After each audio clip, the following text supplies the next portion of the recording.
السلام علیکم ورحمۃ اللہ وبرکاتہ۔ سامعین کرام، ہمارے اکابرین کتنے سادہ مزاج ہوتے ہیں اور ہمارے اکابرین کے اندر کتنی تواضع ہوتی ہے۔ فی الحال میں بات کر رہا ہوں شیخ الاسلام حضرت مولانا مفتی تقی عثمانی صاحب کے سلسلے میں۔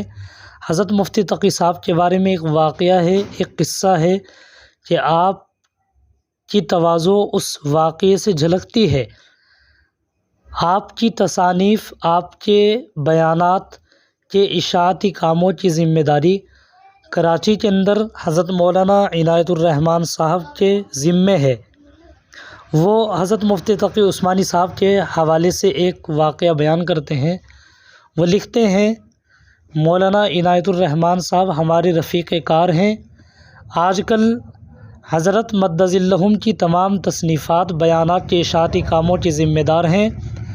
موصوف نے بتایا کہ حالیہ دنوں میں ختم نبوت سے متعلق حضرت کی کسی کتاب کی اشاعت کے موقع پر میں نے اپنے ادارتی پیش لفظ میں حضرت کے نام کے ساتھ شیخ الاسلام مولانا مفتی محمد تقی عثمانی لکھا تھا۔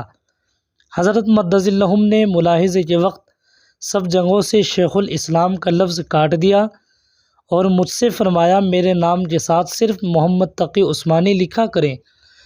مولانا عنایت الرحمن صاحب نے بتایا کہ حضرت مد ظلہم کی ایک اور کتاب کی اشاعت جدید کے موقع پر ہم نے حسب سابق ٹائٹل پر مفتی محمد تقی عثمانی لکھا۔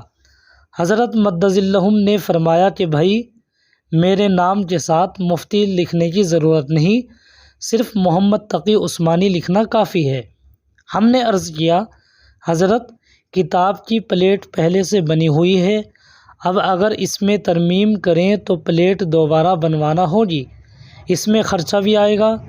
فرمایا چلیں پھر رہنے دیں، البتہ آئندہ نئے کاموں میں صرف محمد تقی عثمانی لکھا کریں۔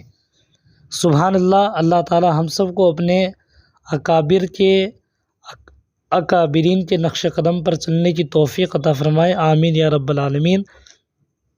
سامعین کرام، یہ ہے ہمارے اکابرین کی تواضع۔ یہ کتنے تواضع کی بات ہے۔ اللہ تعالی ہم سب کو عمل کی توفیق عطا فرمائے۔ آپ ویڈیو کو شیئر بھی کریں اور اپنے اور لائک بھی اس کو ضرور کیجیے گا۔ جزاک اللہ خیرہ۔ السلام علیکم ورحمۃ اللہ وبرکاتہ۔